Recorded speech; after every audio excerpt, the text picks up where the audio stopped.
What is up, guys? My name is Crafty, and in this building basics video we will be discussing how to improve your floors with a few simple to use tips.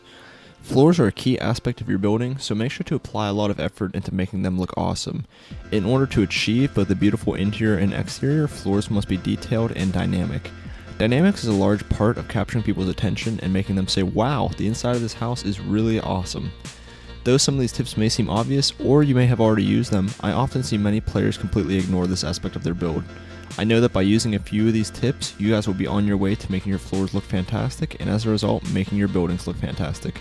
So without further ado, let's get started. Alright guys, the first tip I have for you is to avoid rectangles. Sometimes.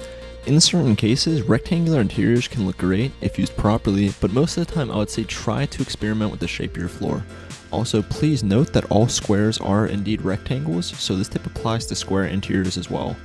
These two examples are quite basic, but they accurately represent breaking out of the rectangle. Up next, we of course have block variety. Block variety is another tip that has been repeatedly cited throughout the Building Basics series, so please note that this tip is very important in order to achieve awesome buildings.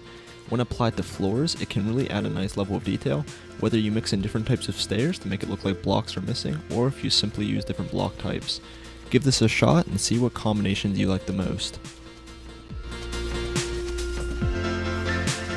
Continuing on, we have multi-level floors. This tip probably requires the most amount of experimentation to execute properly, so please give it multiple tries and see how it works out for you. This first example contains a simple one block drop with a fence separating the different levels. The next example, and my personal favorite of the three, has a short introductory hallway with a 2-block drop and a staircase leading down into the main area of the house. And up last, the third example is a more complex design of what you can create using this tip.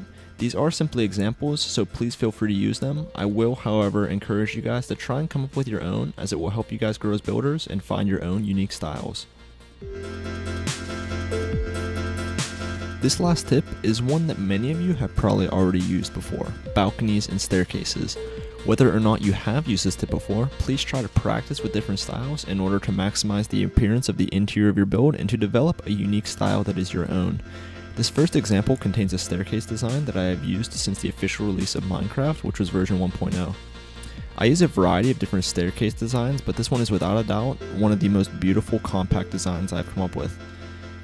It has a simple 1-block increase and then turns directions to go up to the second level of the house with a fence running across to keep players from falling down. This second example is very simplistic and is simply a crude version of a house that has a balcony. Try and use balconies to your advantage, as they can make your house appear much more spacey and may even increase the overall light levels of your house. Alright guys, I have prepared an example tying all of these tips together, but I cannot stress enough that this is just an example that I tossed together. I put no time into the exterior of the build, so please do not criticize me.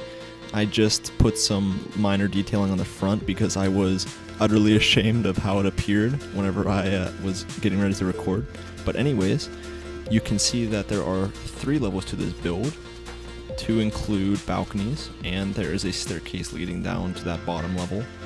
It's quite the spacey design. There's also a balcony right there, and so let's go up here real quick. You can see that there's block variety mixed in, and I even tossed in this cool little bridge design. I like having this open area. But overall, let me know what you guys think of this design, and if you found today's video useful, please make sure to like the video, comment what you thought, and subscribe for more.